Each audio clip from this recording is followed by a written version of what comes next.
Ready! This is Kenny from the Spirit Squad, and you're listening to another wrestling podcast. It's time for another wrestling podcast. The measuring stick just changed around here, buddy. You're looking at the best there is, the best there was, and the best there ever will be. They think they got the answers. I change the question. The cream of the crop. Nobody does it better. These are the best in the world, brother.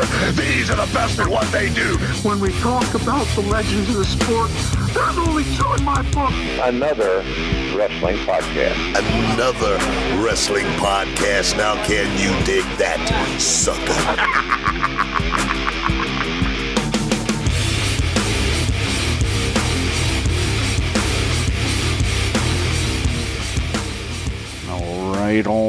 All right. Welcome to another wrestling podcast. I'm Steve Credo. And I'm Jonathan Benjamin. And this is episode 104. Jonathan, what can the fans out there expect today? Well, we are another wrestling podcast. We are unlike any of the other wrestling podcasts out there. So we are a topical show. We try to go through and find some things in the world of professional wrestling to talk about. Sometimes it could be the Royal Rumble. Sometimes it may be about the greatest face paint in the history of professional wrestling. But we do this so anytime you listen to these shows, whether it be now, a year from now, or whatever, we'll always be on point. We do get into topics every now and then, as you'll see today. But for the most part, we have main topics. Today we have a great show, probably one of our best yet. This is episode 104, and you know what that means, Steve? I don't. What does that mean? That means that we have been doing this for exactly 2 years. We have done 52 episodes in a year and 52 episodes in another year. We are now at 2 years of podcasting. Wow. It almost went past me, Jonathan, if you didn't say anything. It's become so routine of doing this every week, having great guests every week, and now to say that we've been doing it for 2 years, it's amazing. Jonathan, happy 2-year anniversary. I didn't get you anything. Yeah, I figured that, so I just went out and got something myself, and I just charged it to our company card, so just don't worry about the statement. Well, I hope we both can use it, Jonathan. Doubtful. It's got my name emblazoned on it, so it's not looking good, but I appreciate it once again. Well, happy 2 years regardless. Wow. 2 years, who we having on, Jonathan? Who's our guest today? This is an amazing guest, one of my favorites of all time. I'm not saying that jokingly. I'm a huge Spirit Squad fan, and this is none other. We got the leader of the Spirit Squad, Mr. Ken Doane, is going to be joining us for our 2-year anniversary. And he's not kidding, ladies and gentlemen. Jonathan, briefly, tell the fans what you used to do at some of these shows. I know we said it on a long time ago on a show, but I think we should tell the fans right now, and maybe they were at a show and saw you, perhaps. Yeah, I did a lot of, I guess you kids call it cosplaying, but I dressed up a lot as the long-lost member of the Spirit Squad. I was still Johnny, because I'm Jonathan, but I would go there, and there were times during the matches when they weren't paying attention to what was going on in the ring, and they were just throwing stuff at me or booing me. I loved it. I still dust off the Spirit Squad shirt every now and then, but I am super psyched to have Kenny on, and I can't wait to see what he has to say. That's right. So far, I think if we go back in the history of all of our shows and all of our YouTube exclusives, we have had at least 2 members of the Spirit Squad, I believe, on another wrestling podcast. Is that right? Yes, Nikki is not been on. That is Dolph Ziggler. But Mike Mondo, and now Ken Doane, Kenny. So we have had 2. Still hoping to get the whole set, collect them all. That's right. Well, maybe one day. But Jonathan, on a more serious note, tragically this week we lost another wrestling great. Balls Mahoney. I used to go to a lot of ECW shows up here in Poughkeepsie, New York, and I remember Balls, especially for his theme song, let alone. Jonathan, do you have any memories of Balls Mahoney? It's sad to hear that another wrestling legend has passed. Yeah, it's always terrible, and I don't know much about Balls Mahoney. I enjoyed his work in ECW. I enjoyed even his Santa Claus that he did. But the thing that I think was the coolest about all of this tragic happening was the outpouring of just love and these stories that we got to hear from Tommy Dreamer, and a lot of these people really rallied around and told everybody what a great person he was. And so I think that if there's anything that good could ever come out of something this tragic, it would be that he left a legacy. It doesn't matter 20 years from now what he did in the world of wrestling, but it does matter how people think about you, and he will be missed. And it looks like he left a wonderful legacy behind. Rest in peace, Balls Mahoney. Now, Jonathan, it's been a crazy past few weeks in the world of wrestling, especially WWE at least. A lot of things have been happening, Jonathan. Since WrestleMania has come and gone, the landscape of the world of wrestling as we know it in WWE has changed, and especially it looks like the Bullet Club has been invading slowly but surely in the WWE, especially now with Doc Gallows and Machine Gun Carl Anderson debuting on Raw just a week or two ago. What are your thoughts on this happening, and are we going to have a Bullet Club name, or what are they going to call it? I don't know. There's a lot of people that are, I guess you call it armchair booking right now, and they're coming up with these dream scenarios. I've seen everything from the Shield versus the Bullet Club to, it's getting crazy. But I always have enjoyed Doc Gallows. I've enjoyed, even way back when he was Festus. But Sex Ferguson, huh? Well, freaking Deacon, fake Kane, whatever you want to call the gentleman, he's been around the block. I think he's one of the best big men. I truly believe that. And having these two guys here can do nothing but make everything better in the world of professional wrestling. And I think that's what's so great about wrestling these days, is WWE isn't afraid to go out there and get these people. Back in the day, I don't think Vince would go out there if somebody had a big name. I mean, look how long it took AJ Styles to get there. Yeah, so, yeah. I mean, full time. He did have some tryout matches before everybody hates me on YouTube and tells me that I'm an idiot.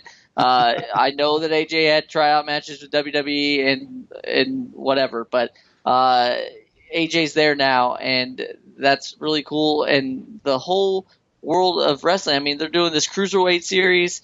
Zack Sabre Jr. is going to be, I mean, this is insane, really, if you look at this time in wrestling history. If you go back, and this is kind of like an invasion that's actually awesome versus the one that we got in 2001. That's right, and especially too, look at Carl Anderson for this point right here, to where he's probably one of the first wrestlers to debut on Raw without having. I mean, granted, okay, he was in New Japan Pro Wrestling, big name over there with the Bullet Club. He was on Ring of Honor, but I don't think it was as big as what he was in New Japan. But he wasn't in TNA. He wasn't on, WCW or any other like main flagship show or whatever. He came in from New Japan onto Raw. And we haven't seen anybody really debut like that. Granted, AJ Styles debuted, but he's also been a mainstay in Ring of Honor, TNA, etc., etc. Carl Anderson is kind of, a lot of the younger people probably have no idea who he is, except for, okay, if they Google him, they're going to see that he's from the Bullet Club. You know what I mean? Like, he didn't have a world championship. He wasn't the world champion in Ring of Honor or whatever. So it's kind of interesting because, a lot of these guys coming in like that to where, why didn't they send them down to NXT? Or, it's kind of weird how they place some of the guys coming in of who goes to NXT, who goes to the main roster, and out of anybody, Jonathan. I mean, granted, we know Doc Gallows had a run in WWE for a while, but for Carl Anderson to come right up on Raw, it's a very unique time, I guess you could say, to be a wrestling fan, and it's an exciting time because it's one of those things you never know who you're going to see on Raw, right? Yeah, it's really kind of it's exciting again, and wrestling gets stagnant for a while, and everybody complains, and it kind of goes through these phases, but no one can deny over the past couple of years we've got, I remember just hearing about this Prince Devitt guy, and now he's NXT champion. Samoa Joe was a TNA mainstay. Now he's in NXT. Austin Aries, another one of my favorites. Sami Zayn, like all these people are now here for us, and everybody always says WWE's the big time. Well, they're there, and it's definitely making for a very interesting time in the world of professional wrestling. And like I said, from everything that looks like that's coming down the pipe, I don't think that we've even started yet. I think that we're just getting a taste really of what's going to happen soon. Definitely. And what's more exciting is that it's not as predictable. I mean, granted, everybody used to, all the marks out there like, Roman Reigns is going to win, of course, or he's going to be this or he's going to be that. Right now, man, it's just like, okay, you have a theory, I have a theory, this guy has a theory, but you know what? They're all theories, and that's what's great because nothing seems definite right now. So anything can happen, especially AJ Styles being number one contender already, Jonathan. He's going to be facing Roman Reigns at Payback.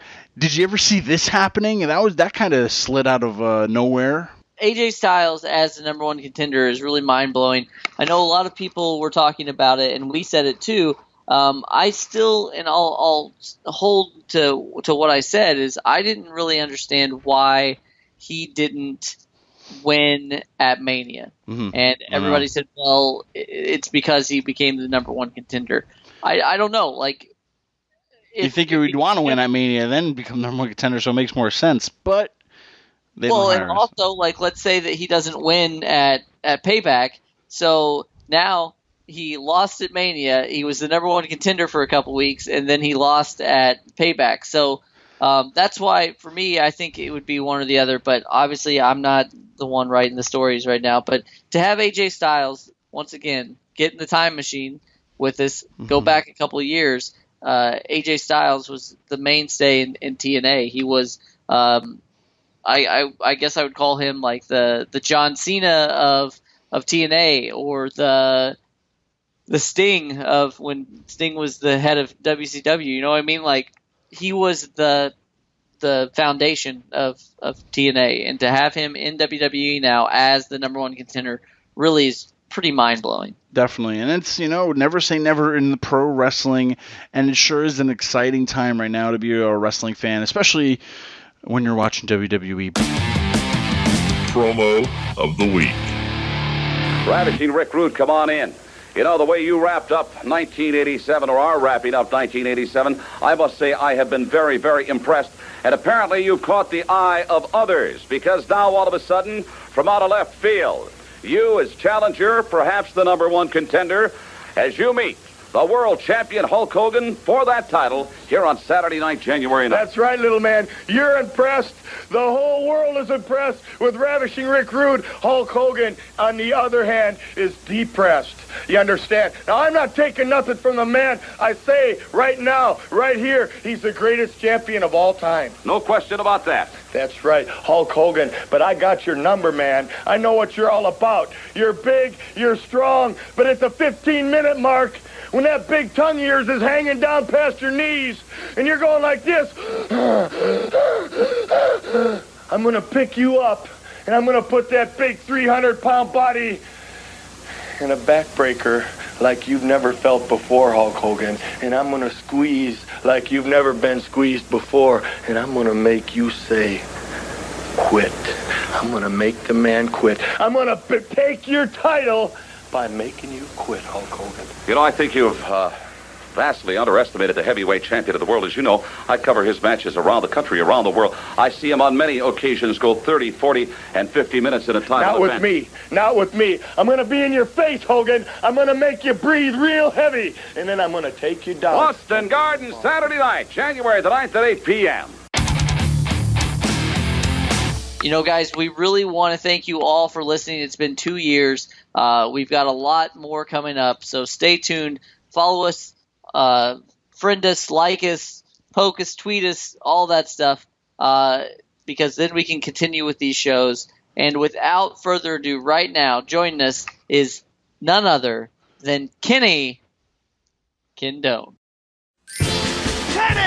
Johnny, Ned, Nicky, Mikey, and we are the Spirit Squad!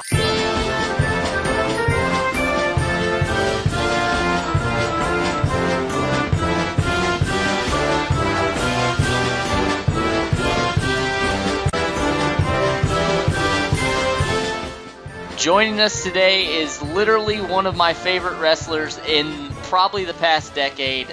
He's a former WWE World Tag Team Champion. He's an author, a collegiate football player, and now he's a guest on another wrestling podcast. So, ladies and gentlemen, please welcome Mr. Ken Doane. Ken, how are you doing today? I'm doing great, man. Thank you for having me on your show. I appreciate it. I always appreciate these shows. I mean, these shows are always fun. It's like you get to see a different side of the personality of the people that you see on the screen. So I'm doing well. You know, it's a little rainy in New England. Still cold. There's snow on the ground, but you know, living, so it's good. Yeah, we're also on the Northeast. I thought we were going to get spring, and then we got hammered again. So I'll be waiting for the warmer temperatures. But we got a lot to talk about today, so I'm going to try to get into it. Obviously, you got into the wrestling business at a very young age. We'll talk about that soon. But do you kind of remember, I guess, you know, you've probably been asked this a lot, but a lot of people have that moment, that one moment that made them decide they were going to get into professional wrestling. Being on the East Coast, you got to probably watch a lot of wrestling growing up. Do you remember that moment, though? I do. I was about 12 years old, and I was living with my mother. It was just me and my mom, and she would always go from job to job. And like this will tie in later too as well, but she never finished high school, so she never had a great opportunity to like get a good job. So I was 12, and you know, she was struggling and told me, she said, that you love to do and you get paid to do it. She said, and then you'll never have to worry about anything. And that moment, it was when I was like, oh, I love wrestling. I was like, I'm going to be a wrestler. And then she kind of looked at me and I'm going to be a pro wrestler. And she's like, what do you say? I didn't mean like that. I meant like find something else you like to do.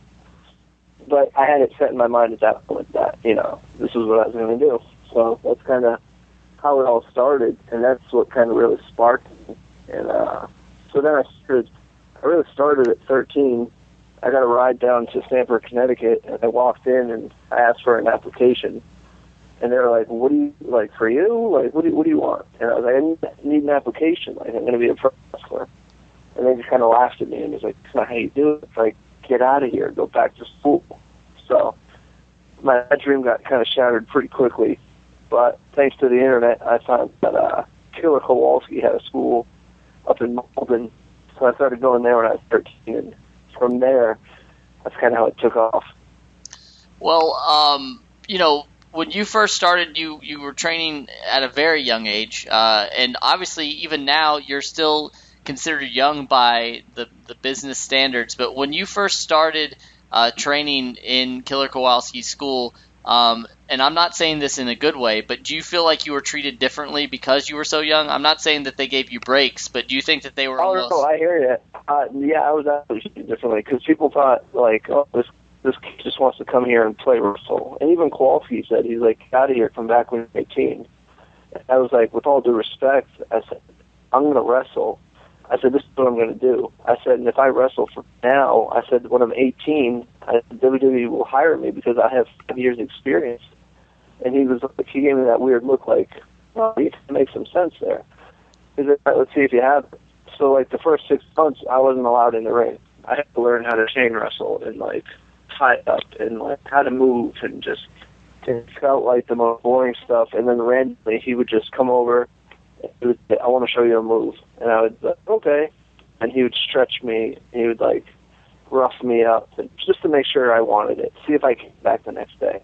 And then the only times that they would let me in the ring was when guys like Perry Saturn would show up, or like A-Train, Albert, Tensai, I don't know what they call him now, but Matt Bloom, and they wanted to try moves because they were going to the next level, so I was like the lightest, the smallest, and I could just like, get thrown around. So the first 6 months of my whole career, that's kind of how it began. Now, when you were at Killer Kowalski School, you were training. Obviously, we know that at one point you were then sent down to OVW, but prior to that, in between time, were you doing a lot of like traveling around the Northeast, or did you pretty much stay right there at Kowalski School? I do a lot of shows. I had like a lot of different promotions that I worked for, whether it be in Connecticut or Rhode Island or whatever it be. But the way I kind of got to the OVW scene was that I would record everything I did at training at Kowalski's, and I kept sending it to WWE, kept sending it. And then one day I had a match at Kowalski's that I recorded, and I sent it, and I guess they liked it because I came home from school. I was a junior in high school, and my mom was like, you have a phone call from Stanford. And I was like, huh. So I went over and checked the caller ID, and I was like, interesting. So I called it back, and Dr. Tom answered. And he was like, Ken Doane, I'm trying to get a hold of you. Where you been? And I was like, I was at school, man. I was like, I'm only in 11th grade. He's like, well, you good at math? And I said, yeah, I'm pretty good at math. He's like, can you subtract 2 years off your date of birth? And I was like, yeah. So he's like, I need you next week in Philadelphia. And I was like, okay, you got it. And that night I did the White Boy Challenge. And then, like, so I would miss school Monday, Tuesday about every 2 months to go work WWE on Raw and SmackDown. What's crazy is, like, every time I had to do it, I would end up on Sunday Night Heat or Velocity or something. Like, I was lucky, very fortunate, because then I would go back to school, and then like a week later, everybody was like, oh my God, you were on TV last night. So my senior year, I was kind of like a celebrity in school. I was captain of the football team, and I was wrestling on TV of all channels. That's awesome. Well, and then we do know that you went on to OVW. The Northeast is a little bit different than Louisville, Kentucky. What were your first thoughts when you got to OVW, and did they have any specific plans for you when you first arrived there? Yeah, what's funny is when I first got there, Jim Cornette came up to me and said, are you a heel or are you a babyface? I said, I'm a heel. He said, you'll never make money in this business as a heel. He said, you're a babyface. I've never been a babyface in my life. I said, but I'll do it because you want to. But my first impression of getting there, like, they had the training camp, and, like, we go there every single day from, like, 10 a.m. to 12 p.m. or wherever it be, and we work out and stuff, and Lance was the trainer. And I sat there and I was watching people, and my first reaction was, I know exactly who started OVW, and I know who exactly didn't start at OVW. And I could see little differences. And I could see that guy's from the Indies, that guy's from Louisville, that guy's from the Indies, that guy's from Louisville. And it was so weird. It was like night and day. And I just thought to myself, like, I'm 5 years ahead of half these people. And I thought, I'm just going to, I'm going to do my thing, do the quality thing, because it's totally different and nobody's ever seen it down here.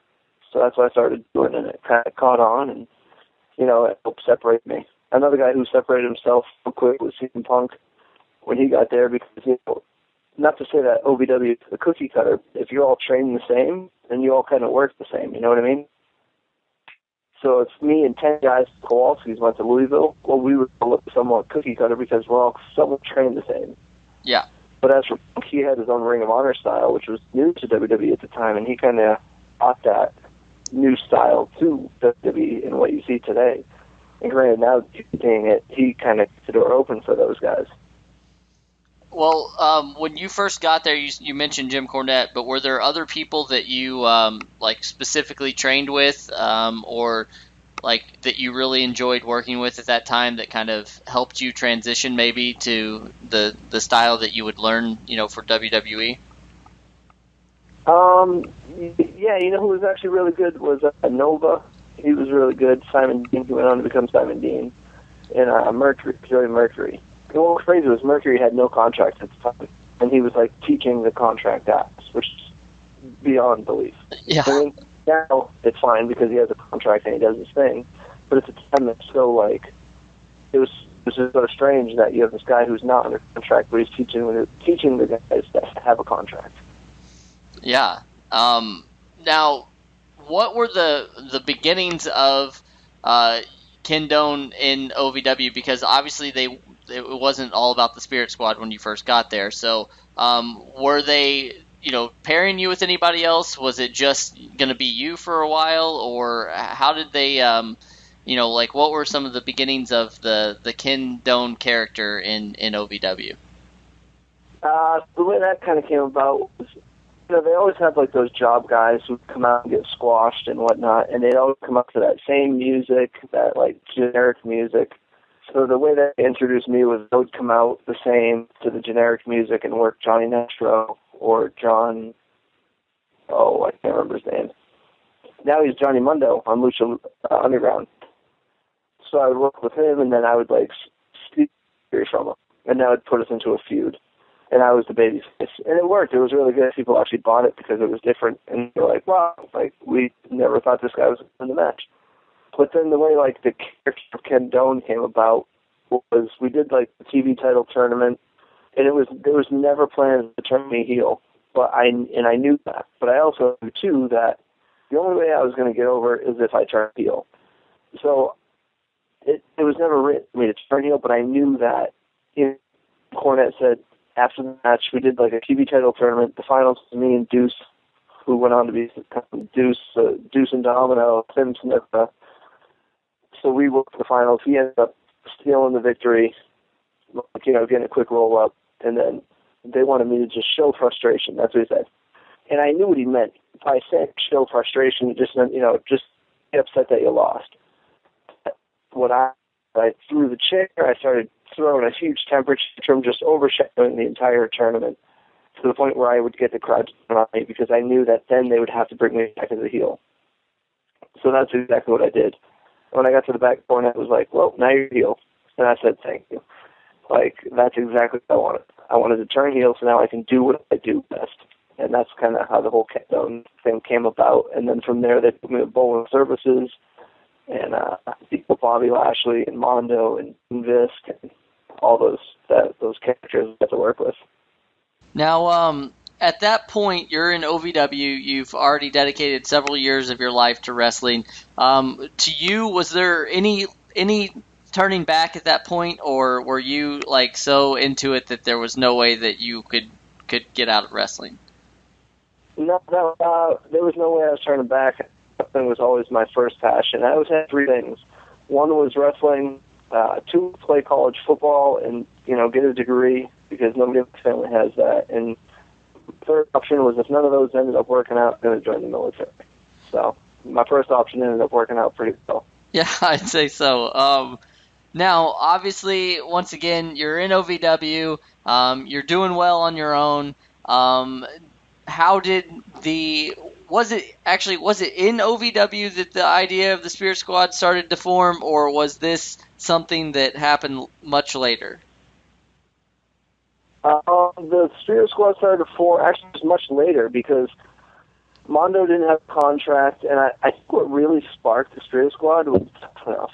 And it was because Nick Mitchell was such a character on Tough Enough, and he's actually the first one voted off. But as soon as he got voted off, they gave him a contract because he was entertaining. Now, this guy, Nick Mitchell, knew nothing about wrestling. He still, to this day, I don't think he knows anything about wrestling, really. But they signed him because he's entertaining. And you talk about going from nothing to, like, over the top. Like, he went from literally, I'm going to try out for $1 million contest to 6 months later being a World Tag Team Champion, main eventing Raw. So he is probably one of the most lucky people in the entire universe of the professional wrestling industry. So that's kind of how that came about. And there were thoughts that, like, I would go up and I would work Ken Doane gimmick and I would do the be a heel on the house shows and stuff like that. And it was like that tipping point where I'm like, I know they're going to call me up. I know they're going to. And Nick Nemeth had already gone up as Chavo Guerrero's caddy when Chavo did the Kerwin White gimmick.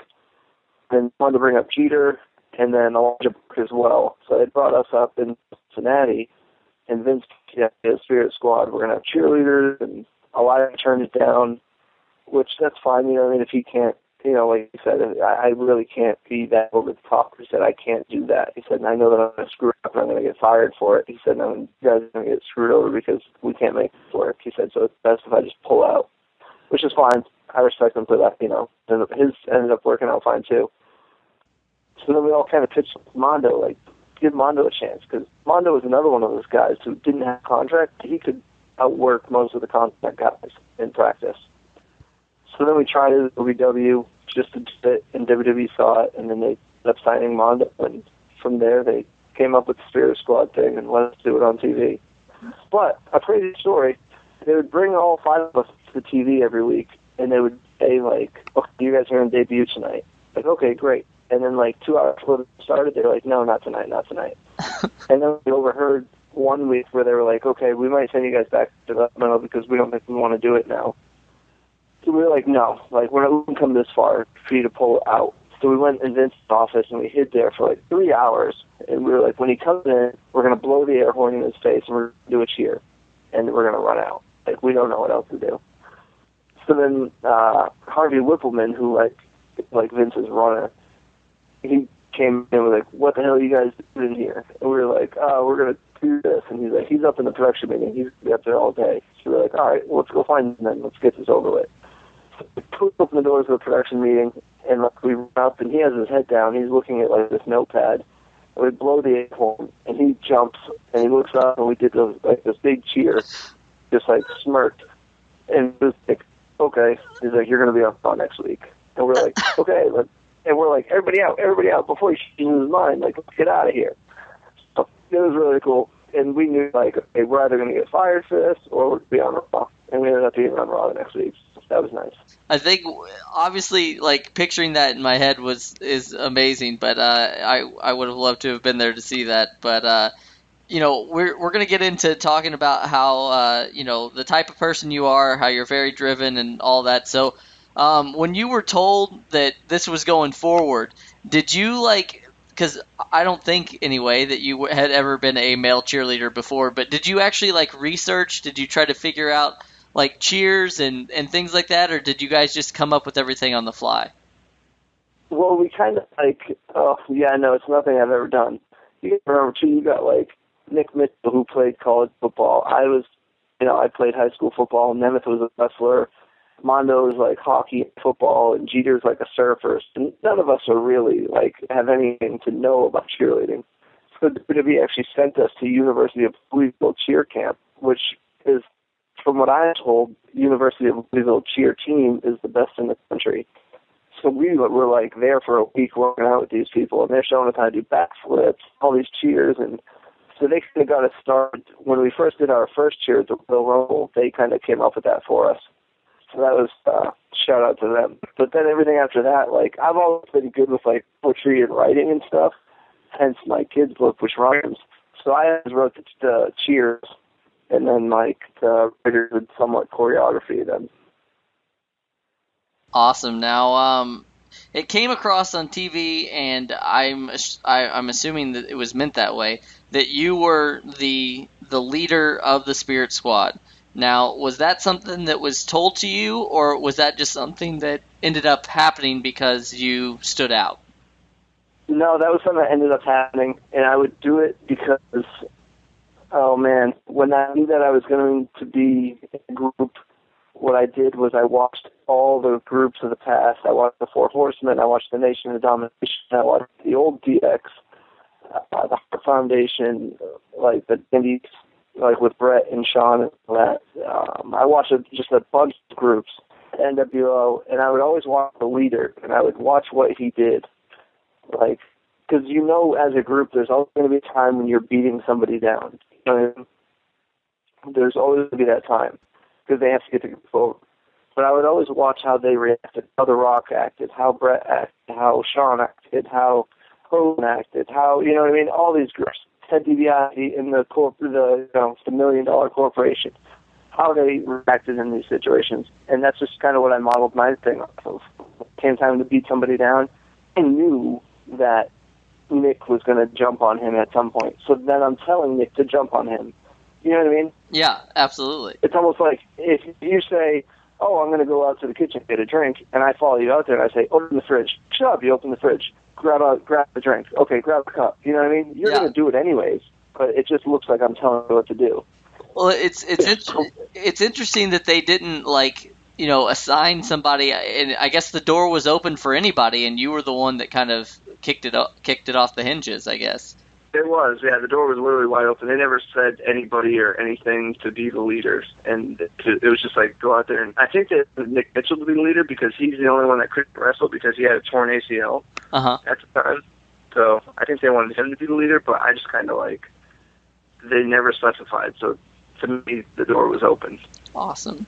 Well, was it at least comforting? I mean, I know that couldn't have been an easy situation to be in the locker room at that time and all that, just because you know, you guys are relatively new and being brought up. But was it at least comforting at all to know that Vince was kind of really behind you guys' group? It was. It was very comforting because at first we were all kind of like, you know, the first 2 weeks that we did it, we were kind of like, we're not really sure what we're doing. We don't really know what you want. Nobody really specified. And Vince pulled us aside and said, listen, you guys can't do anything wrong. He said, there's nothing you could do out there that's going to be wrong. He said, I want to watch it, and I want to look like you guys are out there just messing around, having fun, like jumping around in front of people. And that's what it came off as, and you could see that. Yeah, and I'll tell you right now, I'm originally from the Midwest, and so I went to a lot of wrestling shows when you guys were on top of the world, and I went to a lot in like Evansville, Indiana, and I was blown away by how much you guys were over as bad guys. I mean, it was mind blowing. Like, the people that were really supposed to be, you know, booed were like playing second fiddle to you guys, and I used to dress up as part of the Spirit Squad, and people would boo me during the matches just because I looked like you guys. So I just think it was something that was really well done, and I kind of just wish it would have went on longer, as a lot of people did, but you guys were definitely doing something right. There were times, too, where we would go to certain parts, and even certain countries, they would cheer for us, and they would do the cheer with us. And like, we could tell that we were starting to get over just because people knew that. It's like anything, though. People know when you're having fun. You know what I mean? Yeah. And they just want to be a part of it. Like, I think a good example of that is, and here's the thing, I don't really watch wrestling anymore, but I was, like, flipping through some things online. It showed, like, grades. I read Yahoo, the news and stuff, and it talks about Enzo and Big Cass. Yep. And it was just putting over how fun they had. And I've never heard of these guys in my life. So I was, let me watch the vignette, and I watched it, and I was like, you can tell that these guys are having fun. So then I went back, and I looked at, like, who else debuted on Monday night. And out of all the guys that debuted, those two, you could tell that they were having the most, and it showed with the crowd. Yeah, absolutely. And that's the thing with fans, is that they can tell that, and, you know, obviously you guys got the reaction that you were supposed to be getting at the time. But right away, you guys started to work with, obviously, some of the best wrestlers and talent that's ever been in a WWE ring. As a fan of wrestling growing up, how, like, mind-blowing was it to be, like, in the same ring and wrestling people like Shawn Michaels, like Triple H, like Ric Flair? It was fun. It was really cool. Like, a lot of times at first we'd be like, all right, no, I want a super kick tonight. Like, you know what I mean? Like, or I want to take the pedigree. Let me take the pedigree. Like, we would trade off of who could take it. But then after a while, it was just like, oh, okay, another day at work. Like, hey, what's up? So it was, you know, in retrospect, when you sit back and look at it, it's kind of like, oh, wow, that's really crazy. Like, guys like Ric Flair, like that, you know, gives away way for so many people in this business. It is.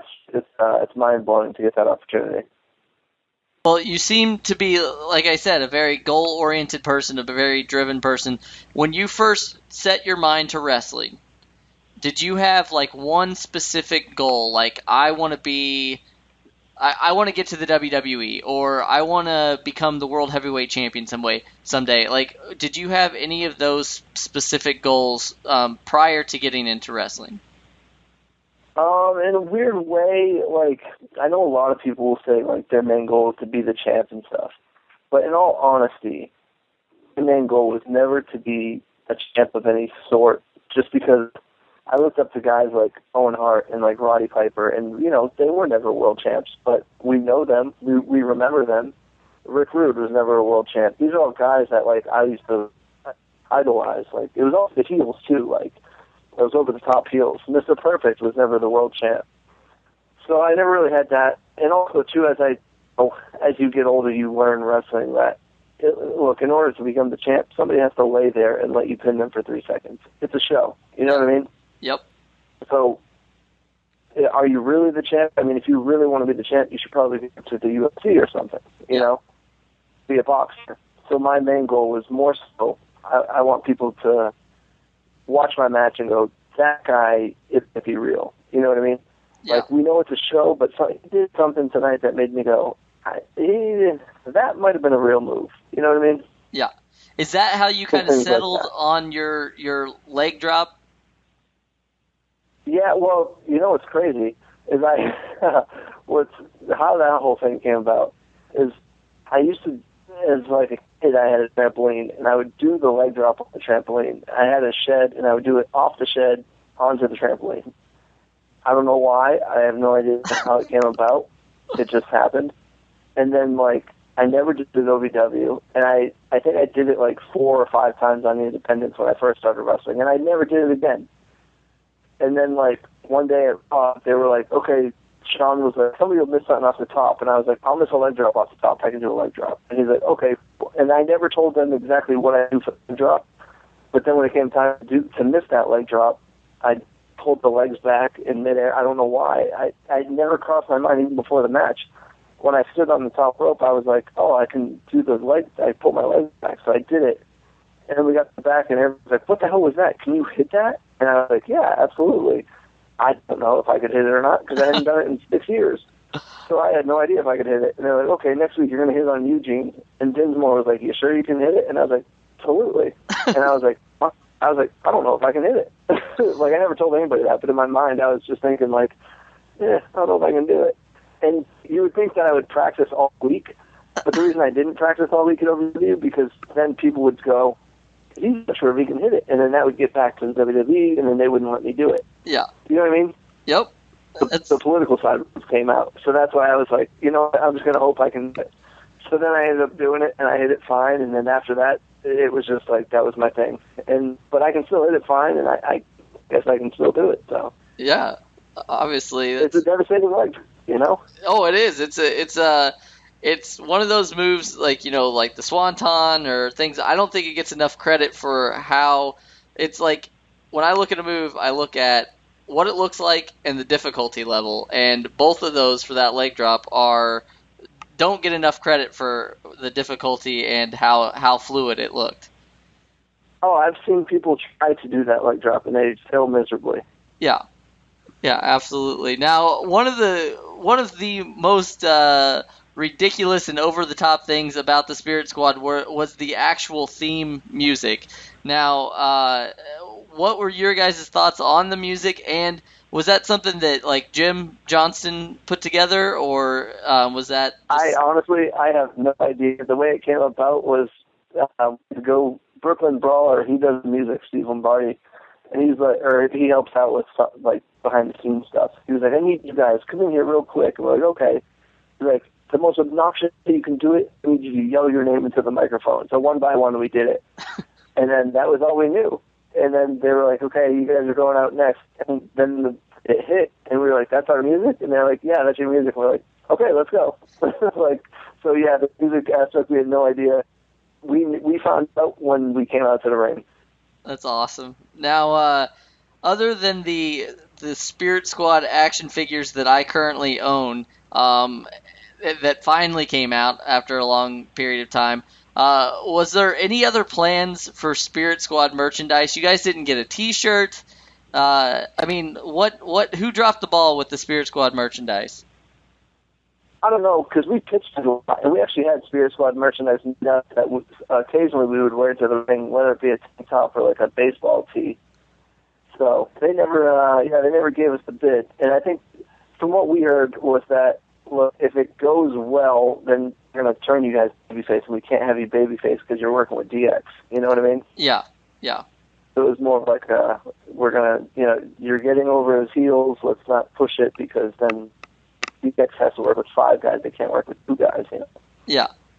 Now, we kind of touched on this a little bit. You said when you went around certain places, you were treated differently by the fans. But here in the United States, either on the East Coast, the West Coast, Midwest, was there any issues with you guys outside of the ring with fans? Did fans ever try to fight you guys or anything like that?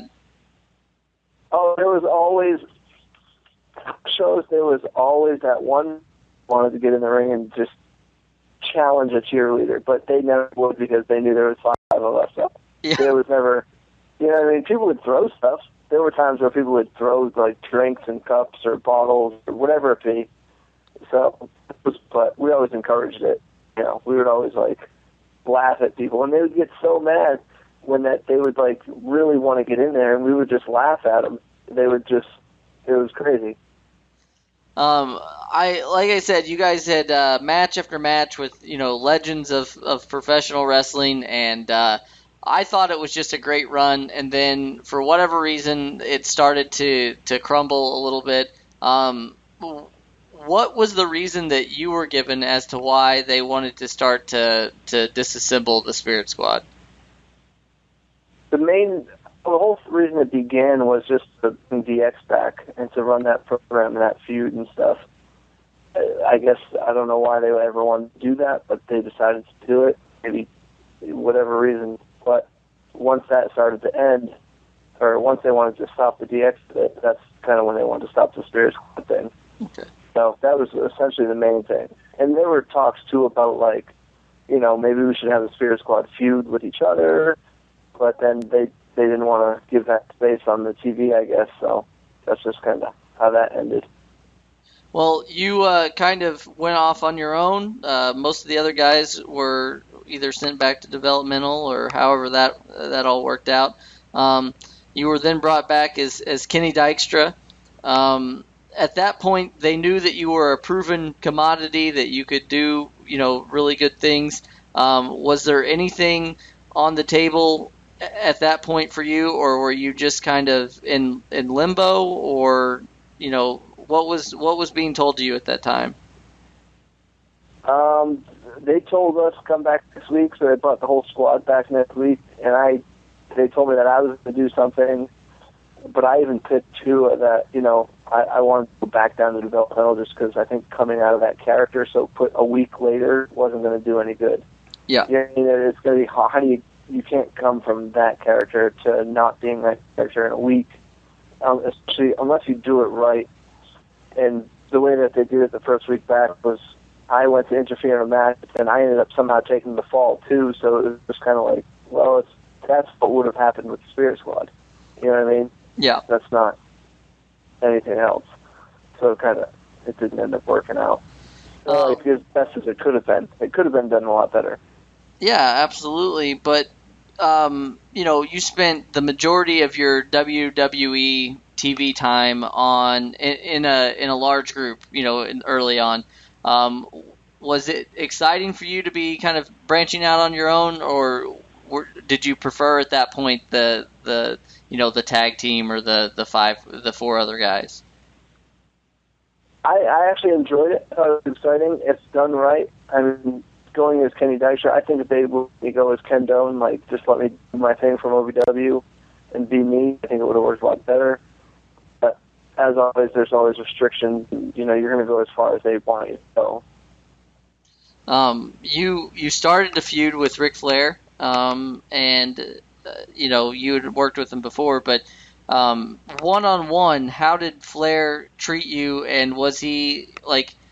I always wonder how the veterans treat kind of new people, like, because Ric Flair didn't really have anything to prove. So was he helpful to you during that time?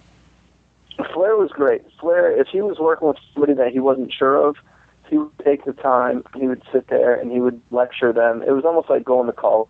A professor who stands there and they'll lecture you. That's kind of what it was like if he wasn't sure of what you could do. But like I said, when I got up to the show, even as the Spirit Squad, I had already had 6 years experience, and like the next closest was I think Mon with like 4, maybe. The people there knew that I could go, and JBL could speak on that too, because here's something that not a lot of people know. Just a little backstory with JBL. When JBL won the World Championship from Eddie Guerrero at the Great American Bash in 2003, I think, they needed somebody for him to work with. So Dr. Tom called me, and he was like, what are you doing Thursday and Friday? I was like, well, I have school. He's like, can you miss it? I said, sure, I'll come.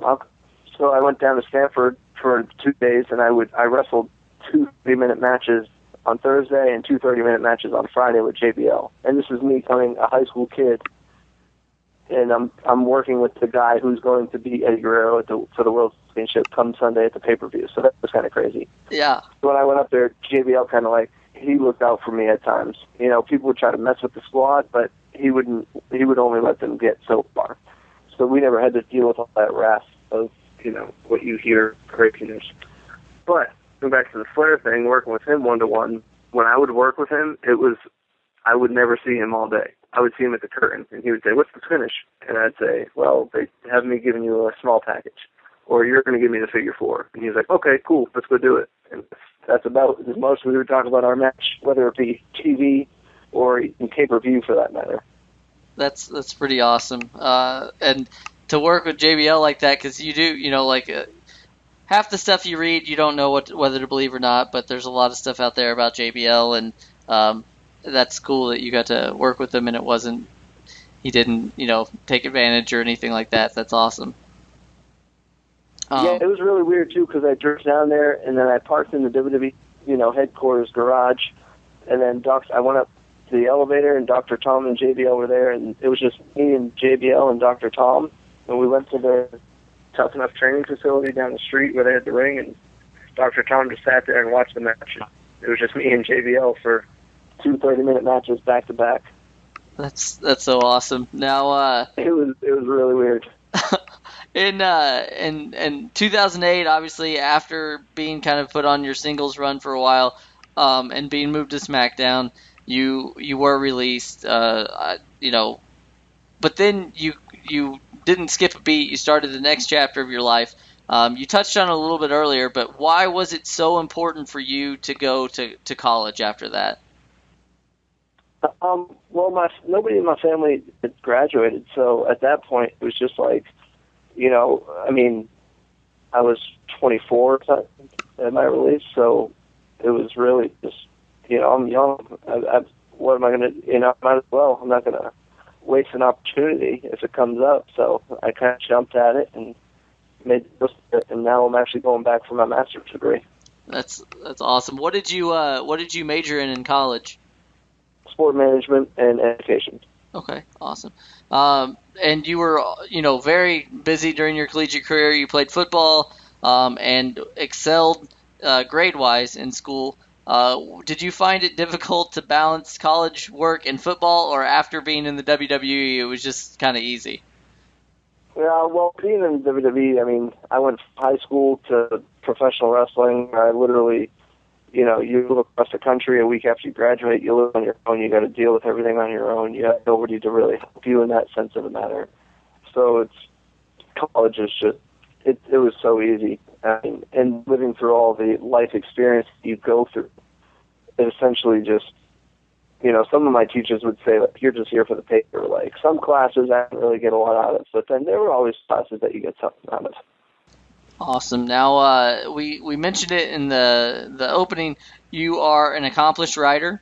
You wrote a book called Billy's Bully. Why was that the subject that you decided to tackle? Why is bullying such an important issue to you? Well, I lived in Virginia at the time, and I had saw a case in Virginia where a girl committed suicide over bullying, and it affected me. And I didn't know the girl, I didn't know her family, her friends, or anything like that. And I just thought, like, if it bothers me that much, I could only imagine how it bothers the people that know her. So I did a little research and saw that at the time, not all the states were required to teach about bullying. So I thought, well, how can I help out with this? And I decided to write a book about it, and that's kind of how it. So, all the kids have to read. So if they happen to read my book, I can push my book to the schools, and when they read about it, then they'll learn about it. Do you have currently any plans to write any more books? I've been speaking with Timmy White, who is Andre the Giant's right hand, and he wants to come up with a book, a kid's book about Andre, just because he feels like, the history of Andre is kind of like, we look at Andre, or not today's generation of kids kind of look at Andre like how we look at Bruce. Like, is he real? Like, I never saw Bruce, but I feel a lot about him. Was he that good? Was he that awesome? Was he, he's all fictional. And that's kind of how kids hear about Andre the Giant. So now if they have something, it's just that they can start to relate with him.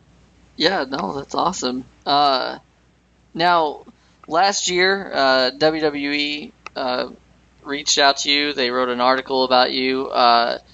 Was that, just through everything that you'd been through in the WWE, was that surprising to you? You know what was surprising was they reached out to me, and I thought that was great. And I think they weren't expecting what they got. I think they were expecting a lot less. So when they got everything, they asked for pictures, and they send us your recent pictures. No offense to anybody who's done these things. Sometimes their most recent pictures look so great. Yeah. And I'm not saying that I look great by any means, but when I sent them pictures, wrote back, I was like, we don't know if we can use these pictures. And I was like, what are you talking about? I said, those are the most recent pictures. And I said, yeah, but you look like $1 million. They're people are going to go, wait, you're 30 years old, wrestling 17 years, you look like, and we don't hire you. I said, well, that has nothing to do with me. I said, that has more to do with you guys than it does me. I said, so if you're trying to save face, don't do the article. So they had to run it by a bunch of people and whatnot, and then eventually they approved it. So. Wow. Yeah, I was surprised by that phone call. I was like, wait, what? I was like, you might not be able to use the pictures because the pictures look good? That's crazy. Yeah, that seems a little odd, but I'm glad they did it because maybe and with the network and stuff too, it's showing a lot of people that like you're saying, younger kids or whatever that may not know about your work in the WWE, so it's opening the door for a lot of other people. But the question that you probably get asked a lot in the world of professional wrestling, they always say never. I know that you still wrestle, you're still active. Would you ever consider not even just to come back to WWE, but if any offer was put on the table for maybe TNA or Lucha Underground or anything like that, would you consider maybe a full-time comeback to the world of wrestling? Oh yeah, absolutely. You never know. I look at it too as I'm free. I've been doing this 17 years. On any roster in the entire world, I would be one of the youngest. And I would also be one of the most veterans, and that's a tough combination to have. Yeah, that's it's got to be, and was that? I guess now it's not so bad because you're on your own. But in the WWE, did people ever kind of get upset in the sense that you did have so much experience? Was that ever anything that people got mad about because? It wasn't that you probably weren't telling people what to do or anything, but things that people may be telling you probably already knew, right? Well, that's a good question. There were times where people would want to oh, we're only 18, you're only 19. Come on. It was one of those side things, but when your work speaks for itself. And that's how I would build the respect, Absolutely. Well, we've got just a few more questions for you because I know, like I said, you're a busy guy. But one that we had a fan send in, they were wanting to know: do you still stay in contact with the rest of the Spirit Squad? I do. Actually, Johnny Jeter and Mondo, we just did the King of Trios last year, I believe. I don't know if it was just yesterday. It was like fast. But I still see Mondo all the time. We text a lot. And Never, I still talk with, he's Ziggler now. We still talk back and forth. I actually talked to Jim Mondo this week after watching Lucha Underground. So I texted him just to let him know how cool it was. Awesome. And then Elijah Burke and Bonnie, I texted them today. So I was talking to them briefly because they had a good match on Impact. And I didn't know that I got Impact on TV, but I happened to watch it just because I knew that match was on. So, and Nick Mitchell, he sometimes he disappears for months on end, and he'll appear 3 a.m. my text message, so I have to hurry up and jump up and talk to him. I have to. We talked a lot about your wrestling career. We talked about you're now going back to get your master's. What else are you up to these days? Is there anything coming up that you can tell us about that you're specifically doing, or are you going to be appearing or wrestling anywhere coming up soon? I always shows great, never know where it should be. And I do a lot with Game Changer and jerseys. And honestly, it really depends on the promoter and the company. I've been talking a little bit with Ray Warner, so we'll see if anything comes out of that. So you never know, I mean, I talked to Joseph the other day about Lucha Underground, so anything's possible. Yeah. Obviously, you've done a lot in a very, very short time. Any advice for people out there that may be struggling trying to find something or feeling like that they're kind of just floating out there? Is there anything that you have for people like that? Yeah, I would say don't expect everything to happen in one day.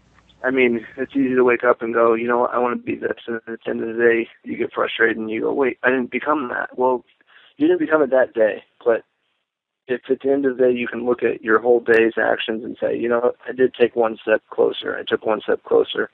Then that's really, you got to mark that as success. If you try to become, a superhero in one day, it's not going to happen. But it's just like a baby. It's a really weird analogy, but babies don't get up and run in one day. They crawl, they stand, they walk, they take steps, and then they run. You know what I mean? Life is the same way. Just you gotta be willing to take the step. Well, I think that's good advice for anybody. Now, the world of social media is just ginormous. Where can people find you? Promoters, fans, anything like that? What platforms are you on as far as social media? My most popular one recently, because things change so often, is my Instagram at Ken Doane, KENNDOANE, and that has my contact information as well. My Snapchat, if you want to follow me live, up to date, literally, and then my Facebook is Ken Doane as well as my Twitter at Ken Doane, KENNDOANE. In all those ways, I'm pretty easy to get a hold of, honestly. Okay. All right. Well, we want to thank you so much for coming on today, taking the time out of your busy schedule. We are just so happy to have had you here today, and we look forward to seeing what else you can do here in the future. Sounds good, man. I appreciate you guys having me. It's always a pleasure. I appreciate being on all shows, and I hope that your show does great going forward. All right, once again, thanks to Ken Doane for joining us. All right, well, Steve, we talk a lot about professional wrestling, the state of professional wrestling, everything there is to talk about professional wrestling, but there's no denying that during the Monday Night Wars, we talked a lot about talents that jump ship back and forth, and the hottest free agents, the people that we always wanted to see, wrestling for the WWE or whatever. Not a lot's changed in the world of professional wrestling, except it's not WWE and WCW anymore. It's really pretty much WWE versus everywhere else. So I know that with the advent of NXT and all these different places now, we're getting to see people actually in the WWE that we would have never ever gotten to see before. Sure. It's 2016, and we know that Nakamura is signed with WWE. We know that we've got AJ Styles. We've got Austin Aries. It all goes back to even Daniel Bryan. What that kind of barrier that he broke in a way. I could even say that too with CM Punk a little bit, that he did that too.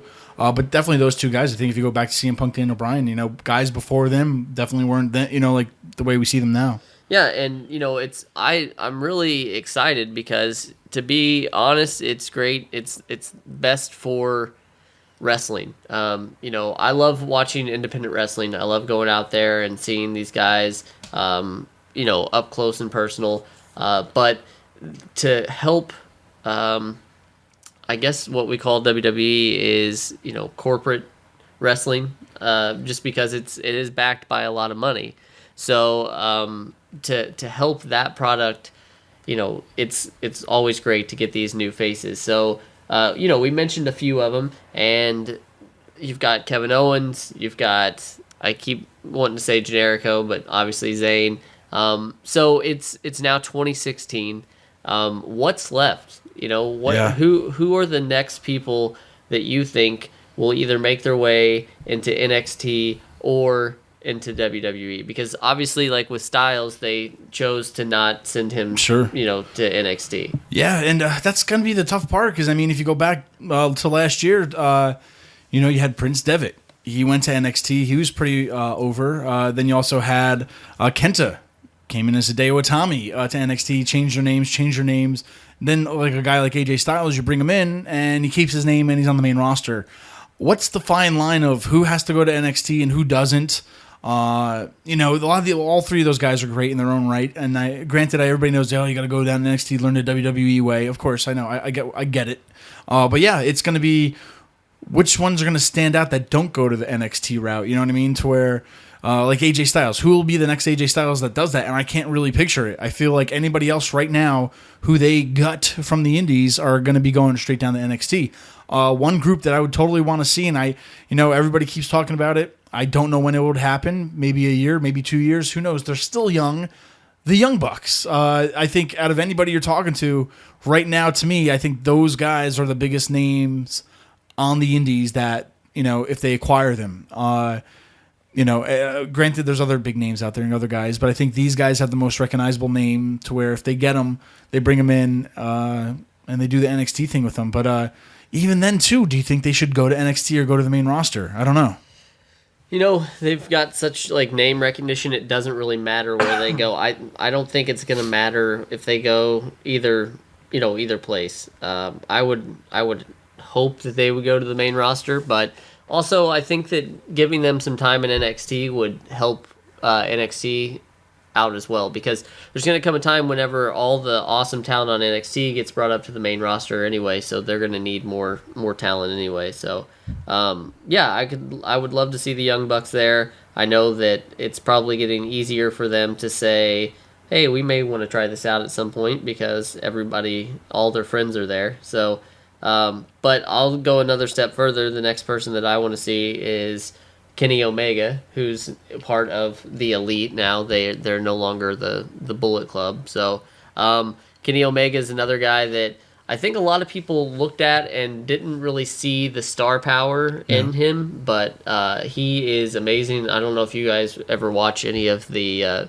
videos that they all post on YouTube, the Young Bucks and Kenny Omega, but the Cleaner, I think, is somebody who should definitely get involved in WWE at some point. Yeah, man. And then, like, any other names that you go around to all the other circuits who are left? Because now it's almost like, well, who can you get from TNA? Because, word on the street is they're up for sale to somebody. Who knows? It's another year, another place that TNA has to go to. So do you bring in anybody from TNA? What kind of name would you bring in?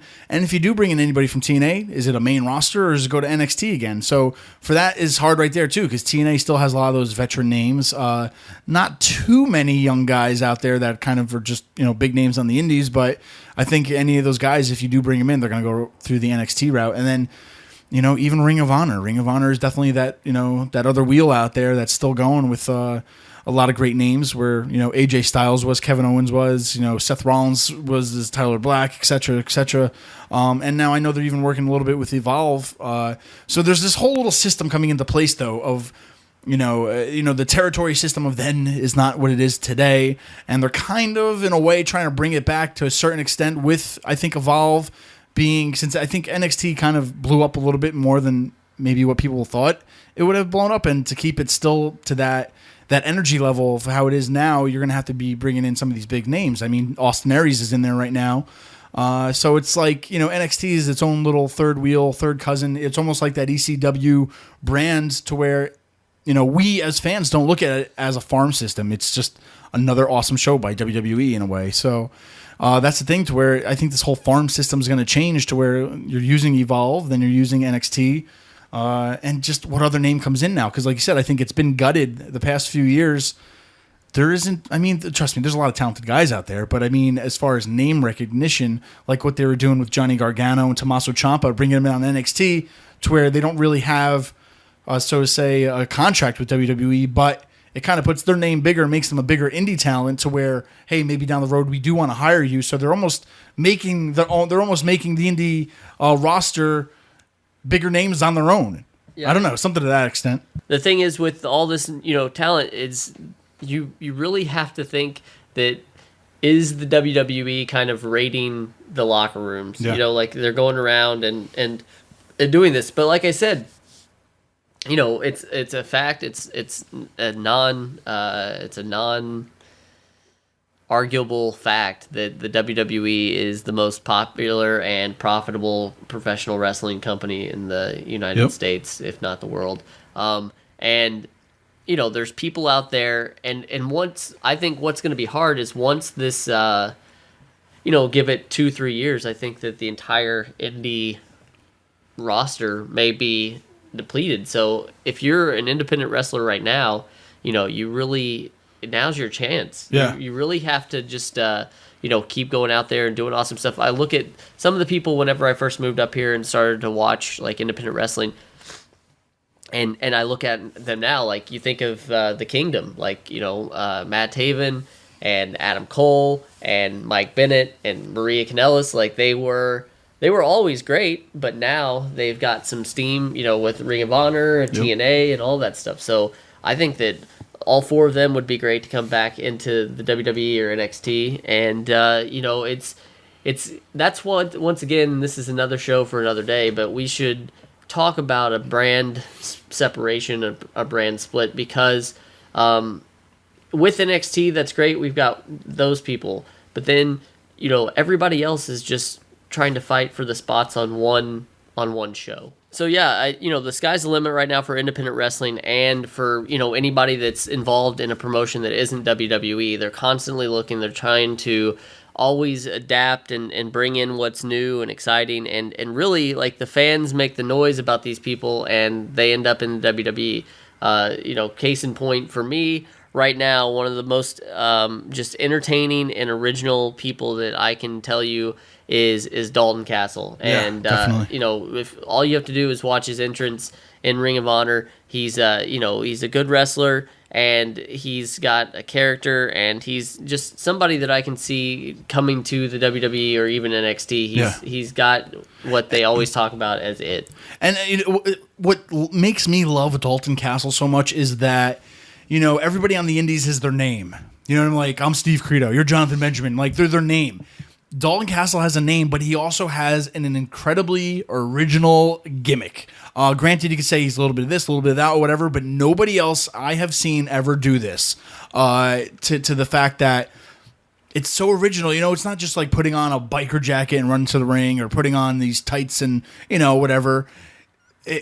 It's from what he does to his entrance, to his mannerisms, to everything, it's so original, and it's like, wow, somebody's actually thinking outside of the box and making himself a name. You know what I mean? When you look at Dalton Castle, okay, he's been on Ring of Honor, he's been at all this show and that show, to where he's not just a name. Like if you're like Dalton Castle, like, oh yeah, the guy with the wings and the peacock thing and the two guys, yeah, like what his character is, like it's just different. You know what I mean? I think that's one thing a lot of these indie guys have to do on the road to really become different. Is not just go out there as your name.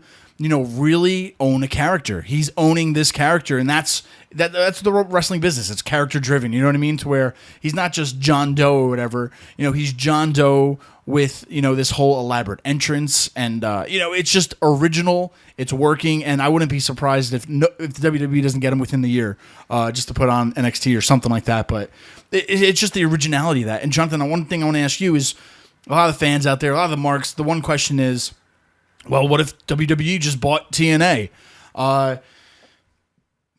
As the indies are, being scraped up with talent, there might come a point, Jonathan, to where all that good talent is gone. You know what I mean? To where you have all the local homegrown wrestlers and stuff, but you don't really have these kind of big names anymore. They're all in the WWE, let's say. There's maybe a few handful of guys out there who are still big on the indies and whatever, but there comes a point to where WWE is going to need something new. They're going to need something different. Do they buy TNA out? Do they throw that in as a storyline? I know they don't like recognizing them as anything, even they recognize them as like an indie company. But I mean, is that just a possibility to where, hey, we need something different. Let's just make this a story and let's just acquire another company. I don't know. Yeah, I don't know that they'll. I mean, they may. The only reason that they would buy TNA once again is if the price was right and they did it for like the video library, so they could show like X Christian, X Sting footage, all that stuff. But I think that they would help get some of the talent. They would probably take like right now, if it was to happen, they would probably buy out Velvet Sky's contract and maybe like the Wolves and. Gail Kim hasn't fared too well there, but Abyss maybe. There's probably like 10, 15 people that I could see them like getting for sure. But then other than that, I don't see them. It's kind of the same thing with WCW. Whenever they purchased WCW, they had this like huge amount of talent and they only had so many spaces. So definitely, I don't think it's TNA's never been. Sorry for anybody who's a huge TNA fan, but TNA's never been as big as WCW in the sense that I don't think it would be as impactful. No pun intended. Sure. But yeah, that's something that I just don't see happening. Well, they never say never in wrestling, so we don't know. Maybe one day we'll find out. Never. Who's next? Now, if you're in the Hudson Valley and you love comic books, action figures, and anything dealing with pop culture, head on over to collectorsrealm.net. You guys can visit them at the Duchess Marketplace on Saturdays and Sundays between 10 a.m. and 6 p.m. That's Duchess Marketplace, located at 453 Route 9 in Fishkill, New York, just south of I-84. Head on over to collectorsrealm.net.